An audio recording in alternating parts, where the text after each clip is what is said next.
J'ai demandé à Eva Labatte, notre nouvelle chroniqueuse. Vous savez qu'on a aussi l'occasion d'expérimenter avec nos jeunes volontaires en service civique. Tu vas revenir un petit peu sur ton parcours, Eva. Tu es lauréate du CNRD. Et je t'ai demandé justement de bûcher sur cet exercice de la transmission à l'heure où les grands témoins disparaissent, où les forces contraires du révisionnisme, de l'oubli sont à l'œuvre, de la banalisation de la Shoah. D'autant que tu as organisé avec toute l'équipe ici un grand événement autour du témoignage de Ginette Kolinka. C'était le dimanche 21 mai dans une salle pleine, notamment de collégiens. Tout à fait, Philippe. D'ailleurs, on me dit souvent qu'à mon âge, il est étonnant que je m'intéresse à la mémoire de la Shoah, mais je pense que c'est précisément les jeunes qui ont toutes les clés en main et qui doivent se saisir de ce sujet. Je te rassure, je ne suis pas la seule, puisque la jeunesse est de plus en plus représentée dans la transmission de la mémoire, grâce à un travail important de la part des professeurs, des associations, des mouvements de jeunesse. Et c'est une très bonne chose, puisque la construction d'un avenir meilleur appartient à la jeune génération. Il faut sortir d'un enseignement didactique de la Shoah pour prendre conscience que c'est avant tout un besoin tourné vers l'avenir. Voilà, c'est ce que vient de dire Fel, aussi, à son tour. Je ne vais rien vous apprendre, l'antisémitisme est une réalité qui persiste dans notre société et il est crucial de comprendre que la mémoire de la Shoah joue un rôle fondamental dans sa lutte. Ceci est d'autant plus important lorsque nous savons que la France est le théâtre de cas de négationnisme encore en 2023.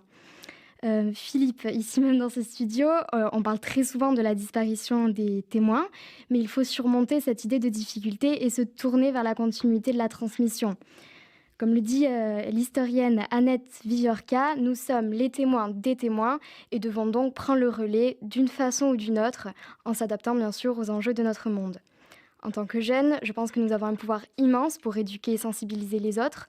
Nous pouvons utiliser les nouvelles plateformes de communication pour partager des informations précises, des histoires personnelles et des témoignages de survivants. Il faut prendre en compte que chaque acte compte. Les réseaux sociaux nous permettent de confronter les discours de haine, par exemple, de soutenir des initiatives de sensibilisation. Et il n'est pas bien compliqué de contribuer à la construction de la lutte des nouvelles formes de haine qui sont notamment incarnées par le négationnisme. Donc en fait, la mémoire de la Shoah n'est pas seulement une affaire personnelle, mais aussi, et peut-être même avant tout, une responsabilité collective. Chaque témoignage mérite d'être raconté et enrichira à coup sûr la construction d'une mémoire, je le répète, collective. En parlant de témoignages, j'aimerais revenir sur un événement qui a eu lieu le dimanche 21 mai à l'initiative de Noé, ici même à l'Espace Rachi. Je parle bien évidemment de la rencontre exceptionnelle avec Ginette Kolinka, une des dernières rescapées d'Auschwitz, dans le cadre des ateliers Annie et Charles Corin pour l'enseignement de l'histoire de la Shoah. Ateliers qui sont proposés pour faire vivre le prix animé par le FSJU et l'Action Jeunesse, ainsi que la mémoire tout au long de l'année. La rencontre a réuni plus de 250 personnes, dont une majorité de collégiens du 95. Il y avait aussi beaucoup d'enseignants qui ont pu écouter ce témoignage bouleversant de Madame Kolinka. J'aimerais d'ailleurs revenir sur un des moments forts de cette rencontre, sur un beau message délivré par Ginette à son public très attentif. Écoutez ce passage où elle s'adresse aux jeunes. Parce que quand on parle dans les établissements scolaires, quand on parle devant des personnes comme ça, c'est sur vous qu'on compte. La question de la manière dont la mémoire doit être transmise revient souvent. Il est compliqué d'y trouver une unique réponse. Ginette le montre, elle compte sur nous, tandis que certains pensent qu'il faut privilégier une transmission par le témoignage, par la visite des lieux de mémoire ou par la littérature. D'autres privilégient les œuvres de fiction et le cinéma. Je pense qu'on ne peut pas se contenter de la visite des lieux de mémoire sans y associer le travail des historiens et les témoignages. Tout comme il est nécessaire de compléter certaines œuvres de fiction ou œuvres cinématographiques qui pourraient faire un écart sur l'histoire. Elles nous permettent tout de même de se convaincre affectivement et émotionnellement, mais sans un détour pour dire l'horreur qui pourrait presque entraîner une banalisation de la Shoah. C'est une idée que l'on retrouve d'ailleurs chez Claude Lanzmann. Il écrit dans la préface de son livre Shoah, qui reprend les principaux dialogues de son documentaire, je cite « Malgré toutes nos connaissances, l'affreuse expérience restait à distance de nous. Pour la première fois, nous la vivons dans notre tête, notre cœur, notre chair. » Et d'ailleurs, son documentaire, Eva. Son documentaire a à ce propos été inscrit la semaine dernière au registre de la mémoire du monde de l'UNESCO. Le documentaire est donc devenu un véritable monument qui ne peut pas être remis en question et que l'on doit transmettre. C'est l'espoir d'une œuvre qui sera protégée et perpétuée. Et c'est bien de le dire parce qu'on interroge souvent des collégiens et des lycéens qui n'ont pas vu ce documentaire Fleuve. notre génération, je pense, entre Nuit et brouillard et Shoah de Lanzmann n'a pas pu ne pas se confronter à cette œuvre majeure. J'espère qu'elle va revenir quand même dans l'enseignement, même par extrait, hein, il faut le dire, parce que c'est quand même incontournable. Et d'ailleurs, on rappelle que, puisqu'on parle du prix Corin, Charles Corin de Mémoire bénie avait été notamment un des producteurs de ce film, hein, pour qu'il puisse naître et être diffusé largement. Nous avons quand même de nouvelles œuvres, puisque le jour même, le film Zone d'intérêt de Jonathan Glazer a été présenté à Cannes, qui depuis a reçu le très mérité Grand Prix du festival. C'est un film qui revient sur la banalisation de l'horreur, avec un portrait d'un officier nazi vivant paisiblement dans une maison voisine au camp de la mort. Raphaël Gottferstein, est-ce que vous avez, alors moi je l'ai vu dans La Marche de Vivant, observé alentour d'Auschwitz ces Polonais qui regardent et qui veulent grignoter quelques mètres carrés sur le site? No comment. No comment. No comment. Quand je suis à Auschwitz, je suis dans mon rôle de guide et je me concentre vraiment sur le groupe. Je vais aussi revenir sur un voyage mémoriel, parce que lorsque j'étais ambassadeur du camp de Gurs, j'ai eu l'opportunité de participer à un échange franco-allemand autour de la mémoire. Et j'ai vraiment, à ce moment-là, pu me rendre compte de la force des témoignages. Lorsque l'histoire n'est pas expliquée mais transmise, on ne peut se rendre compte de l'horreur et de l'importance du souvenir sans y croiser le prisme du témoignage, de l'histoire racontée par les témoins. Et c'est précisément ce que Ginette a fait en nous confiant son histoire et en permettant aux 250 personnes, à tous les jeunes présents dans la salle, de devenir de nouveaux témoins. Elle nous a raconté son enfance, son arrestation alors qu'elle était âgée de 19 ans avec son père, son frère et son neveu. Son témoignage bouleversant est revenu sur l'horreur et la violence des camps. Je vous propose d'écouter un extrait dans lequel Ginette partage au public une étape très marquante dans sa déportation pour la jeune femme de 19 ans qu'elle était. Alors on reste en combinaison. À l'époque, les femmes portaient toujours des combinaisons. Eh bien, il faut les enlever aussi. Alors on va rester en culotte et en soutien-gorge. Eh bien, ça aussi, ils exigent de nous une nudité totale. Voilà, un passage très marquant de la rencontre dans lequel nous percevons bien que la nudité a été une expérience particulièrement dure pour Ginette. Ceci est d'ailleurs très bien expliqué dans le roman graphique d'Aurore Donte.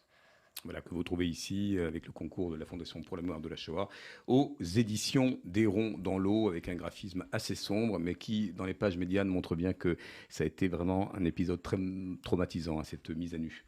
Cet ouvrage faisait d'ailleurs partie des livres proposés à la vente à disposition des auditeurs durant la rencontre. Ils sont repartis pour la plupart avec un ouvrage dédicacé par Ginette. Notons que du haut de ses 90 ans, Ginette a assuré plus d'1 heure de dédicace en écrivant des mots personnalisés pour chacun. Cela lui tenait à cœur de ne pas écrire 2 fois la même dédicace. 98 ans, 98 ans. En plus de l'expérience de la déportation, elle nous a confié son retour chez sa mère et ses sœurs, l'après, comme on l'appelle généralement, qui est très bien raconté dans son dernier ouvrage Une vie heureuse. Je trouve que la résilience dont elle fait preuve, sa capacité à se reconstruire malgré les traumatismes et sa volonté de devenir passeuse de mémoire sont très impressionnantes. Mais elle dit une phrase qui m'a beaucoup marquée, je vous laisse l'écouter. Quelquefois, il y en a qui me disent « Et le pardon, madame ?» Mais je leur sauterai dessus. Comment voulez-vous pardonner à des gens qui ont tout calculé, tout le plus petit détail, c'était fait pour nous humilier? Ah non, jamais de pardon pour les nazis, ça, c'est pas possible. On le comprend, le témoignage de Ginette nous a vraiment fait prendre conscience que rien n'est jamais acquis et que la frontière de la haine peut être rapidement franchie. Vous pourrez retrouver la rencontre en intégralité sur les chaînes YouTube de Noé pour la jeunesse et du Centre d'art et de culture.